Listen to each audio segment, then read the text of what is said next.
I am going off script. It's been a couple weeks since I actually recorded a video, anyhow. Audio log. Yep, that should tell you how long it's been since I've done this. But I treated myself tonight. I decided to revisit a classic film from the early 20s. Oh, God, I feel so fucking old thinking about this. But I decided to rewatch The Fast and the Furious. Completely different fucking fumes. And I had this little idea in my head about, like what I rank the best Fast and the Furious film in the whole series. And I'm sorry, the original is top dog because it just there was so much originality to it. Now, look, I'm not saying that the illegal street racing thing was monumental for the film, but it gave it an identity compared to other like crime thrillers. You have a few years before that, you have Heat with like bank heists and all that shit. You have Point Break. Who knows what other type of crime thrillers there were? But then you have Fast and the Furious, where it's in a completely different realm, where it's all about nitrous oxide and the engine under a hood. But I just love the fucking charm about it. I remember watching it when I was a young lad in a different state, in a different mindset. And I think I was watching Fast and the Furious when I was supposed to be doing my homework. I was supposed to be eating dinner. I don't fucking know, but I didn't do that because I was all dead set on Paul Walker as Brian Earl Spillner, Brian O'Connor. Oh, fuck. Rest in peace, Paul Walker, man. Your life should not have been taken. But just watching it and just comparing it to the latest films, it gives me vibes of Assassin's Creed, right? Because, the earlier games had you doing parkour across these magnificent historical set pieces, relatively grounded in reality. Like, I'm not saying the Assassin's Creed franchise was completely grounded and realistic. No, there was definitely some shit, shaved off to add in some, artistic, artistic freedoms. The heights that Ezio can leap off before, actually dying, him taking on dozens of men, no problem, and interjecting the assassin bullshit into it to change up history slightly. Yes, not realistic at all. But the earlier games were definitely a lot more grounded than the later Assassin's Creed games. I'm looking at the RPG ones. I'm looking at, Origins, Odyssey, and Valhalla. When I look at Fast and the motherfucking Furious, I'm sorry, what's the term? A boomer? I don't fucking know. But I'm one of the old timers. I'm the one that would rather just rewatch the first three, maybe the fourth one as well. Even though, like, by the time you got to the part where they're using a fucking vault as a wrecking ball, that's kind of pushing it. But then what? There's the fucking rock picking up a goddamn fucking rocket by its fucking hind tail, and you have fucking, remote controlled cars as a fucking tsunami wave. And I could have sworn I heard like the latest fucking Fast and the Furious film. They literally went into fucking space on a rocket with a car attached to it. What? What happened to the 2 3 minute shots of just literally cars going 140 miles an hour? What happened to the street slang? I mean, oh god, I was watching Fast and the Furious, and Vance, one of the Vince, one of the characters. Oh boy, am I even allowed to say this? Fuck it. He called Brian a fucking faggot. I'm just like, whoa, completely different fucking time here, buddy. Calm down before you get the PC police on your ass. But oh man, it was so much fucking better. And then, you have the second one, which wasn't nearly as bad. They went up a little bit on the food chain, but nothing too crazy. Not cybernetic super soldiers, I think, from Hobbs and Shaw. Um, now Brian and a friend of his are going after, like, some sort of, like, cartel I don't fucking know, but not nearly as bad. Not nearly as bad as all. And then the third one, Tokyo Drift, okay, it goes back a little bit. It goes back to, like the actual drag racing, but they add in a twist to it, the emerging fad of, drifting, hence Tokyo fucking Drift. And I kind of like that one. That's another memory I have. Another fond few days before school and watching Tokyo Drift on a tiny ass television, 480p and all.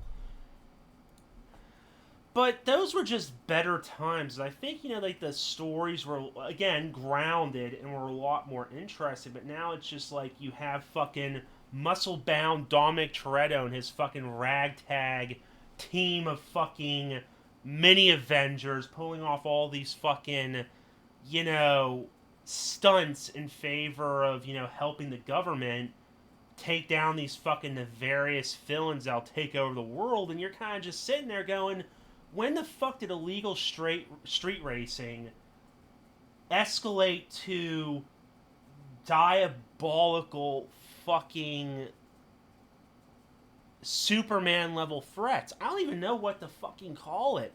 I'm scared for what the next couple Fast and the Furious films are. Like, what I really hope for is after they're done with this shit, like either when Dominic Toretto just gets so fucking old, to fucking reference a fucking joke by a YouTuber, Angry Joe, Fast fucking 21, where they're in fucking, they're using rockers to race each other at like 90, 100 years old. When all that shit's done, I really do hope they go back to the roots, so to speak. Yes, the fucking roots.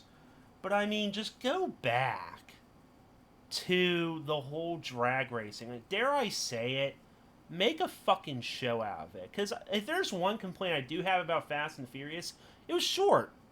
There was one scene, Race Wars. Like, they were building up Race Wars to be, like this fucking big spectacle here. And you see, like, all these lines of cars gathering up like an abandoned government complex to fucking race it and duke it out. And next thing you know, it's like a 2-minute fucking race with Letty in some random asshat. And then you see fucking Jesse go up against Tran, I think. And he loses, and that's it. Race Wars is over, and you go into the fucking next segment. The fucking, the conflict of the whole fucking movie. And I'm like, what the fuck? What happened to Race Wars, man? I want more of that shit. Make a show. Make a show out of fucking, Fast and Furious and make it, go back to street racing. Obviously go out into, like, different aspects, but you can easily just build up a show out of it. Different races, different groups. And if you have just one guy, have him go up through the fucking ranks. I tell you, it would probably be fucking cool, especially for all the motorheads.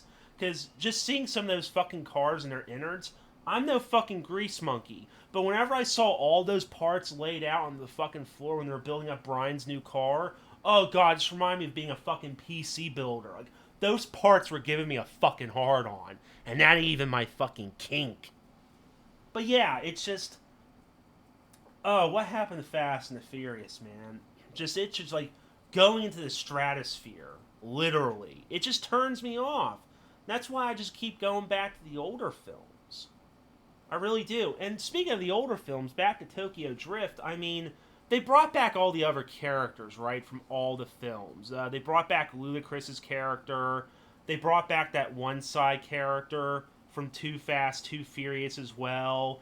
Fuck, I think in the fifth one, they brought back, Vince before he was tragically killed off. And, it's like they brought all these fucking characters back. Letty's been in the past couple films, surprisingly. She was off screen for the longest time. There was a twist about that I can't recall. She was some sort of secret agent. I don't fucking know. But if there's one character they didn't bring back, I'm going to look him up. Oh, God. Maybe I know why I didn't bring him back. High school car enthusiast Sean Boswell, sent to live in Tokyo with his father and find solace in the city's drifting community. Thanks, Wikipedia. You semi-killed my enthusiasm with this film. But yeah, bring him back. because I know they brought everyone back from all the other films. As far as I'm concerned, it's like there's nothing about him. Oh God. Oh, the 10 film. Yeah, Brie Larson. That's. Oh God. Prepare for there to be no goddamn emotion in that film. Like, bring. Anyway, Tokyo Drift. Bring Sean back. Like, he wasn't too bad of a character. I feel like you could have done something with him. But he was basically a fucking one off character, especially that other guy. Who the fuck was it? It was the other guy that was, in the first film, as far as I'm concerned. I actually have to look it up. Leon. Leon.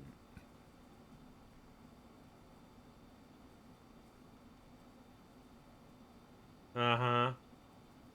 Uh huh. Wow. Yeah, he basically didn't get any fucking extra screen time after that. That's sad. But yeah, I don't know. I I just wanted to fucking talk about this for a little bit because Fast and Furious is just one of those oldie films. I know it's not that old, but I mean, considering it released in 2001, it's been 21 years. That's quite a long fucking time. But I just feel after Paul Walker's death, it's just like the Fast series has just gone off the rails a little bit too much. And they either have to go back and ground it back into reality, or they just gotta fucking put it in the ground, put it in the grave. But just seeing how much money it's probably making, what, it's $1 billion franchise now off of a simple film that was just about, illegal drag racing? Nah. It's it's fucking gonna keep going, but those ain't the fumes I like tasting.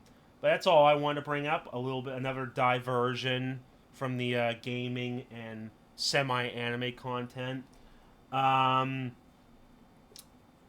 yeah, if you liked it, dislike it. Give me your comments and feedback. Subscribe if you want. Let me know what your favorite Fast and the Furious film is. I don't judge. If you like the later ones, fine by me. If you prefer the older ones, that's also great.